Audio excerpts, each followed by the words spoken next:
to talk a bit about Deanne Carson. She is a sex educator from, I believe, Australia, and she's been making headlines lately because of something that she said in an interview.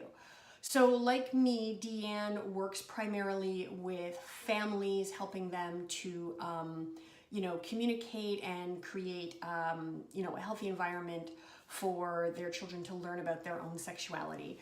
And in this particular interview, which I believe was last week or perhaps the week before, she said that one of the things that she tells parents to do is that if they have babies, that when they're changing the baby's diapers, to ask the baby, I'm going to change your diaper now. Is this okay?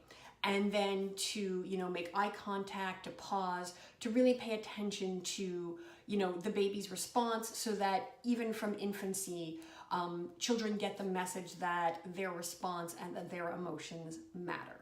What has happened subsequently is that this little clip from an interview sort of got picked up by the media and went viral. And something that I'm having a problem with personally is that it's being reported as sex expert or sex educator says that parents should ask their baby's permission before changing diapers. And that is really misrepresenting what she said. She never ever in the clip, and I'll link to it below so you can watch it yourself, she never said this is something that parents should do. She never implied that if parents don't do this, that they are, in some way violating their baby's consent. She explicitly said that there's no expectation that, a baby actually can respond and be like, yeah, sure, change my diaper, or that that's the response we should be waiting for. And I find it really frustrating. I find it frustrating in media in general when, an interview or, sometimes it's research or a piece of information is sensationalized and misconstrued. And it may not seem like a big deal to change, to summarize it as expert says parents should do that. But that word should carries a lot of weight. And I know that journalists understand that. And that's a very clickbaity title. And I think it misrepresents her intention. Generally speaking, from what I can gather, her approach is actually very similar to mine in a lot of ways. And from what I can gather, she is doing good work. That having been said, I don't agree with everything she's doing. That doesn't mean that I think that she's bad at her job. I mean, there are, a fair number of sex educators out there, many of whom I really respect. And even the ones that I respect and I really like, their approach is never going to be exactly like mine. And there are always going to be some things where their approach is different, or I don't agree with every single thing that they teach or believe, but that doesn't mean that overall I think their work is terrible. And this would be one of those cases where, on this particular issue of, taking this approach with babies, it's not something I would personally recommend. That having been said, I don't think it's awful. I actually do like what Deanne's suggesting about finding ways to, let our young children or even babies know that as they're adults, we are paying attention and we care about their emotional responses, particularly when we're touching their bodies. Where I'm maybe not 100% on board, or I'm not 100% on board, is, using this method of, asking a baby, can I change your diaper now?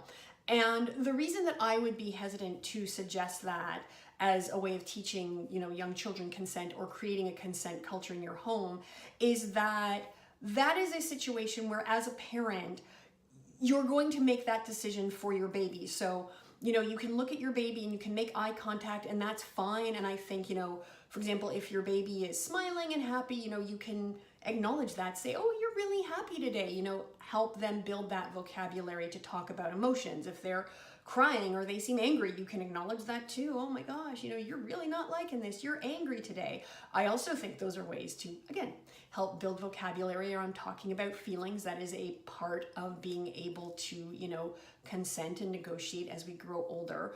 But the thing with parenting and caregiving is that, especially when they're babies, it is our responsibility to make a lot of decisions about their bodies.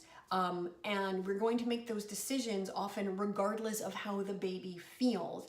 And so My concern when we're teaching babies, children, young kids about consent is that as parents and caregivers, we're always sort of trying to balance this message of, you have certain rights around your body and that eventually you will have complete autonomy over your body versus right now you are a tiny human who is not able to take on that responsibility completely, and I have to take on a lot of that responsibility for you, which means that I am going to have to make decisions about your body regardless of how you feel about it. And diaper changes are one of those decisions. An analogy I've used before to describe the relationship that parents or caregivers have with their children and their children's bodies is that the children are the owners of their bodies. And as their parents, we are the superintendents.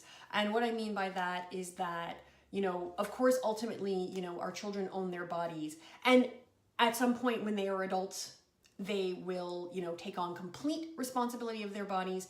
But for a time when they're growing up, we're the superintendents. We're sort of the caregivers. We make sure that, everything is working as well as it can be. If there are problems, we will, jump in and try to fix them or make them, better if we can. That includes making sure our kids are healthy, making sure our kids are educated, that they're well rested. And part of that responsibility, like I said, involves having them do things with their bodies that they may not want to do.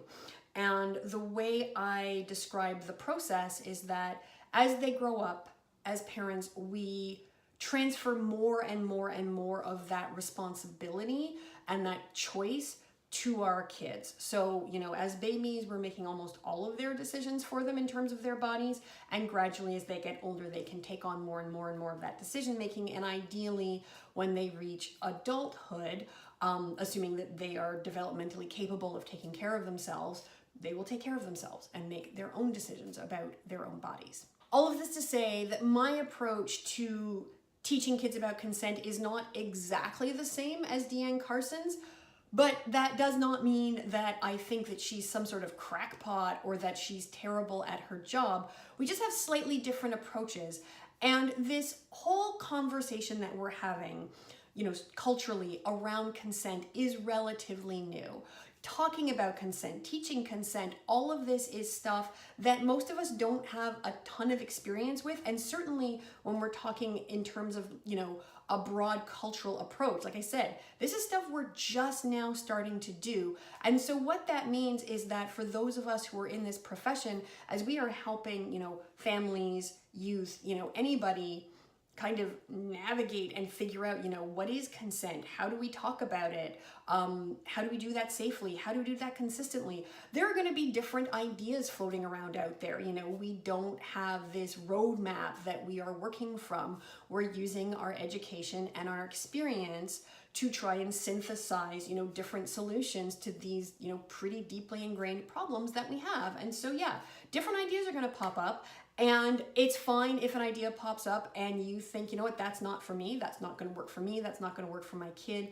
But I really do take umbrage with the media hearing an idea that may seem, a little bit odd or out there, and then misconstruing it to make it seem more radical than it actually is. Anyway, in the comments below, let me know how you've approached teaching your kids or teens about sex, or if you don't have kids or teens of, your own, maybe you have kids or teens in your life. And I would love to hear some of your ideas, some of your approaches, what's worked, maybe what hasn't worked, because like I said, there are a lot of different ways to approach this issue. So that is all for now. I hope you all have a great day, and I will see you soon. Bye.